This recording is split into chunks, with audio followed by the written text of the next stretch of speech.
Remember when Sarah Palin was talking about death panels? Obamacare has death panels. I can't do a Sarah Palin. I'm sorry. I shouldn't even try. Yeah, Jim is like, where'd that come from? I don't know. I shouldn't. I'm not Phil Hendry. Anyway,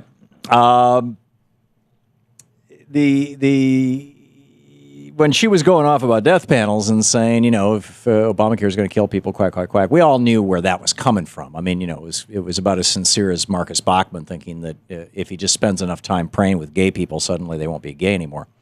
But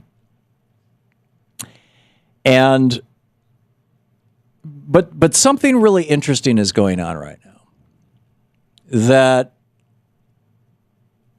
I felt was important enough to share with you in the hopes that you will share it with others. Because it actually is a matter of life and death. The statistics on young people getting cancer are as follows. Among people 25 to 29 years old, it's 1 in 2,000 people. Among people 30 to 34 years old, it's 1 in 1,250 people.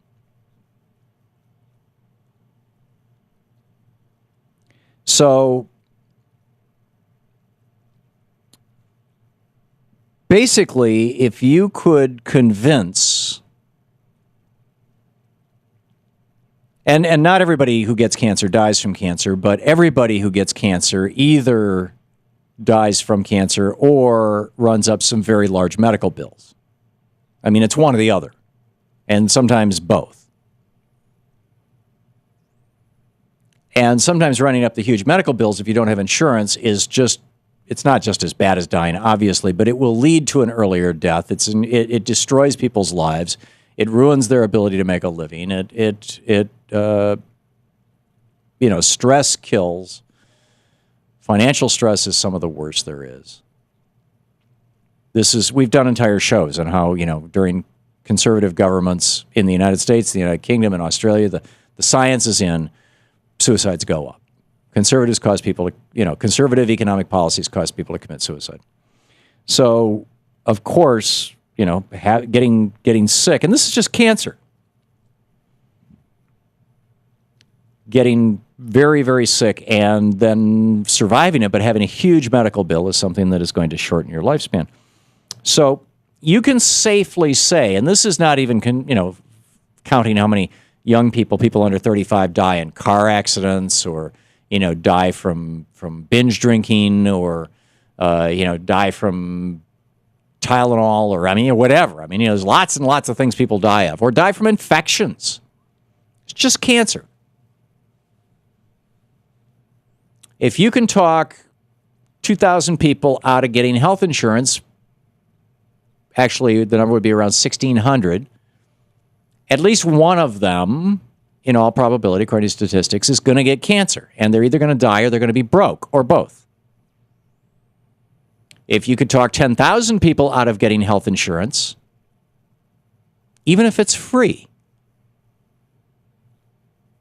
if you can talk 10,000 people out of getting health insurance, you're going to kill 4 or 5 people, at least. These are just simple statistics.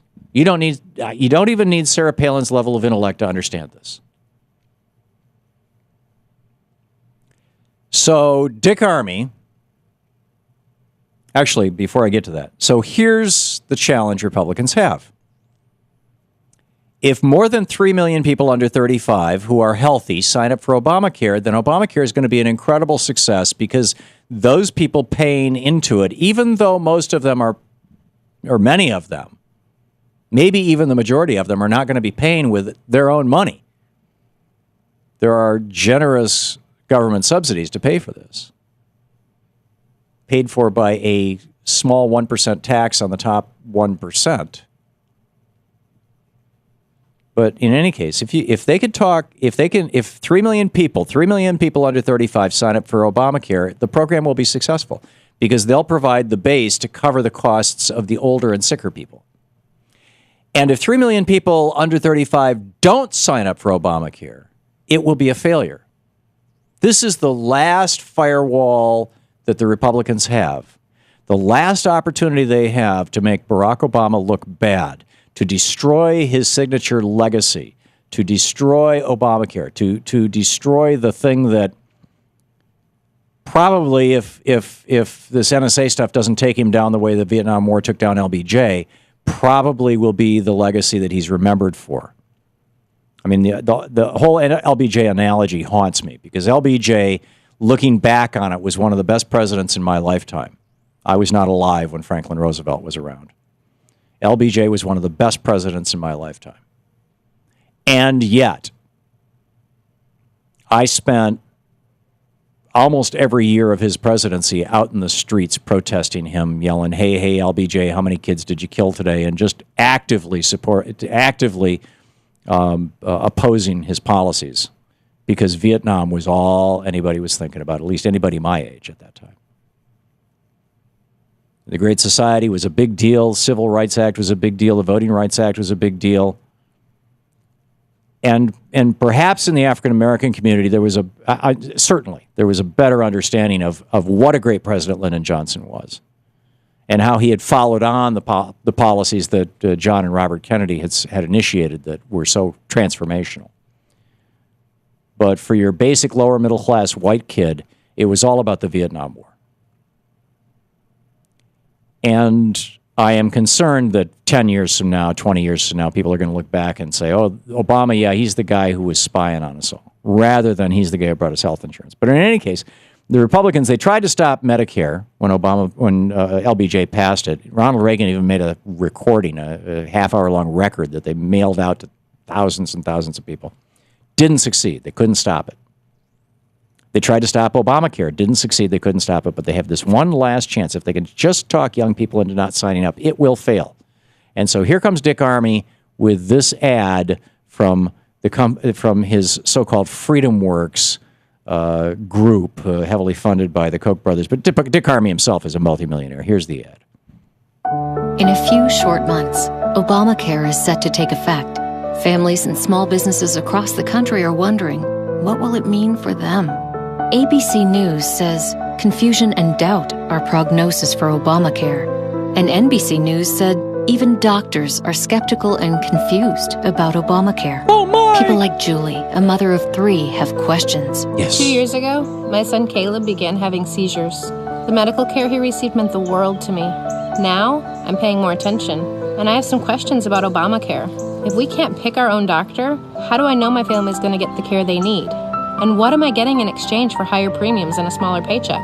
Can I really trust the folks in Washington with my family's health care? I think we all deserve some answers. To get answers about what Obamacare means for your family, please go to ObamacareRiskFactors.com. That's ObamacareRiskFactors.com. So Paid for by paid for by Freedom Works at the very end, yeah. So poor Julie here, they've got her to go on radio nationwide and say she's got a son with a pre-existing condition and she's worried about Obamacare. Now, Obamacare prevents the insurance companies from kicking her kid off the insurance policy. And then she says, and how am I going to do this with higher premiums and a lower paycheck? Well, you're not going to have either. You're going to have lower premiums and a higher paycheck. So she and Freedom Works are promulgating lies. Now, why would they do that? Well, she probably did it because she was paid and she doesn't know better. But Freedom Works certainly knows better. The reason they're doing it is they're trying to prevent young people from signing up so that Obamacare will fail. And in the process of preventing those young people from signing up, they are causing people to die. These people are stone-cold killers. This is the Thom Hartmann Program. Dick Armey, the Koch brothers, the funders of this campaign to kill Obamacare, are stone-cold killers.